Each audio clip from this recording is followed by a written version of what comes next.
हजारीबाग के विष्णुगढ़ कांड के खुलासे के बाद अब सियासी घमासान तेज हो गया है। नमस्कार, मैं हूं अनुपम कुमार और आप देख रहे हैं मिरर मीडिया। जेएमएम और भाजपा के बाद अब कांग्रेस नेत्री अंबा प्रसाद ने प्रेस कॉन्फ्रेंस कर हजारीबाग मामले में झारखंड पुलिस की जांच प्रक्रिया पर गंभीर सवाल उठाते हुए पूरे मामले को ही गढ़ी हुई कहानी बता दी है। आपको बता दें कि अंबा प्रसाद ने झारखंड पुलिस की जांच पर बड़े सवाल खड़े कर दिए। उन्होंने कहा कि पूरे मामले में पुलिस की कार्यप्रणाली संदेह के घेरे में है और जांच के कई अहम पहलुओं को नजरअंदाज किया जा रहा। अंबा प्रसाद ने पुलिस द्वारा जारी प्रेस विज्ञप्ति को मनंत गढ़ंत बताते हुए कहा कि आरोपियों की गिरफ्तारी के बाद जो कहानी पेश की गई है वह वास्तविकता से परे है। उन्होंने डीजीपी तताशा मिश्रा पर भी निशाना साधते हुए पूछा कि क्या केस में जुड़े बयानों में बदलाव किया गया है।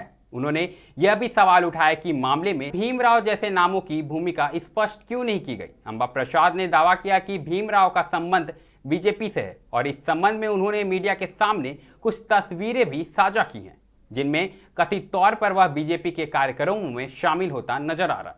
एसआईटी के गठन पर भी उन्होंने बड़ा सवाल उठाते हुए कहा कि बड़े अधिकारियों की टीम बनने के बावजूद ठोस सबूत सामने नहीं आ पाए। उन्होंने आरोप लगाया कि पुलिस घटना के 10 दिन बाद सक्रिय हुई जबकि आरोपी खुलेआम घूम रहे थे। आप भी सुनिए अंबा प्रसाद ने पूरे मामले को लेकर क्या कुछ कहा है।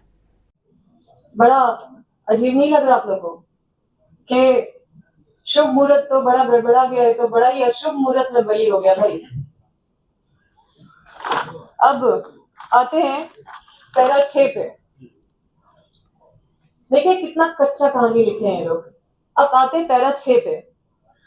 अब आप ही बताइए ना कि कोई राह चलते किसी को ये बोल दे कि चलो मेरी बेटी का हत्या करना है, साथ दो, तो क्या आपको लगता है कि कोई साथ देगा?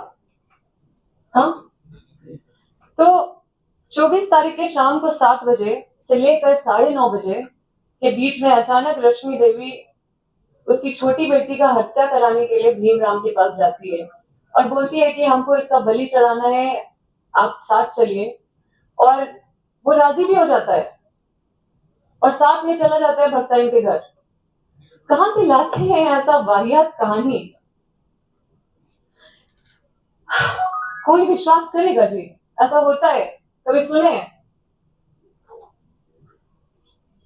आजकल खाने का मतलब दावत भी अगर किसी को देंगे ना तो अनजान के घर कोई जाता भी नहीं है खाना खाने के लिए। और आप सोचिए कि भीमराम जैसा कोई करेगा। और भीमराम चला भी गया और चला गया भक्ताइन के घर। सिर्फ चला नहीं गया, वही गला घोट के मारा, वही गला घोट के मारता भी है।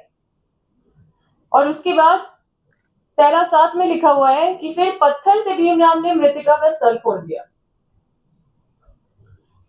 ये चंदा मामा का कहानी सुन के लगता है कि डीजीपी मैडम के साथ साथ जितने भी उनके टीम के लोग हैं, जितने भी सब कांस्टेबल से भी निचले दर्जा का उनको ज्ञान है। क्यों पद में बैठे हुए हैं? छोड़ दीजिए ना। अच्छा, इनकी कहानी आप पढ़िएगा तो भक्ताइन के घर में ही इनकी कहानी खत्म हो गई। लाश जिस जगह पे मिली, लाश को जहां पे पाया गया, वहां तक इनकी कहानी गई ही नहीं। तो वहां तक तो कहानी पहुंचाना चाहिए था ना। जिस जगह पे उस बच्ची का लाश मिला उस जगह पे तो वहां तक तो कहानी पहुंचाना चाहिए था। अब आते हैं भीमराव प्रसंग पे। कौन है भीमराव? ये लोग तो छुपाए हैं। क्यों छुपाए होंगे?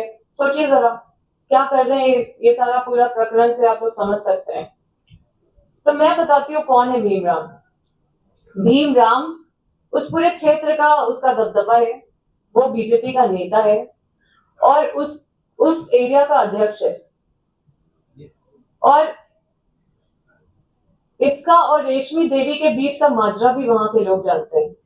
और भीमराव कौन है वो भी वहां के लोग जानते हैं। हमने तो परिचय नहीं दिया था, मीडिया वाले खुद बोल रहे हैं उसका परिचय। ग्राउंड जीरो से रिपोर्ट कर रहे हैं।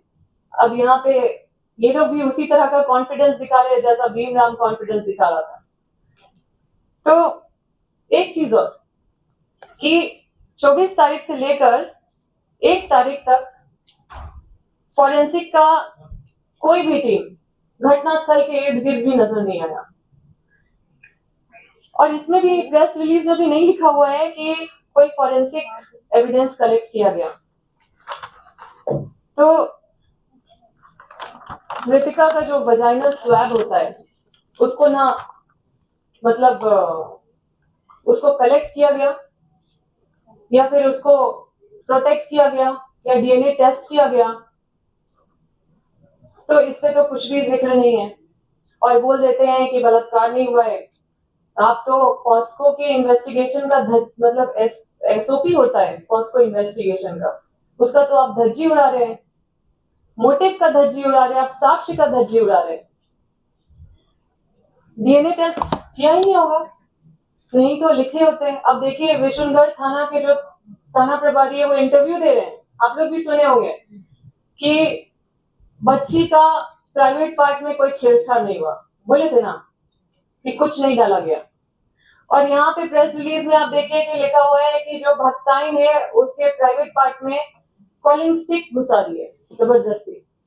तो उन पे विश्वास करें या इस पे विश्वास करें? अब जो ये प्रेस विज्ञप्ति जारी किया गया है इसमें साइंटिफिक इन्वेस्टिगेशन कुछ नहीं दिखाया गया है, बस एक कच्चा कहानी लिखा गया है। अब बताइए कि ऐसे लड़ेगी प्रोसिक्यूशन इस केस को? आप बताइए कि ये कैसी पुलिसिंग है? ये मैं शुरू से जानती थी और डीजीपी मैडम भी जानती थी कि असली कहानी क्या है। और मतलब आप देखिए कि बीजेपी के लोग भी पूरा जोर जोर से तामझाम से पूरा विरोध प्रदर्शन कर रहे थे, हम भी निकले थे विरोध प्रदर्शन करने ताकि उन लोगों के कथनी के अनुसार आप काम ना करें। लेकिन वही हुआ जो मेरा आशंका था, इसलिए मैंने सीबीआई जांच का मांग किया था। और 1 तारीख को बीजेपी का प्रतिनिधि मंडल भी गया था मिलने के लिए डीजीपी मैडम से। तो क्या वही ये कहानी देके आए हैं?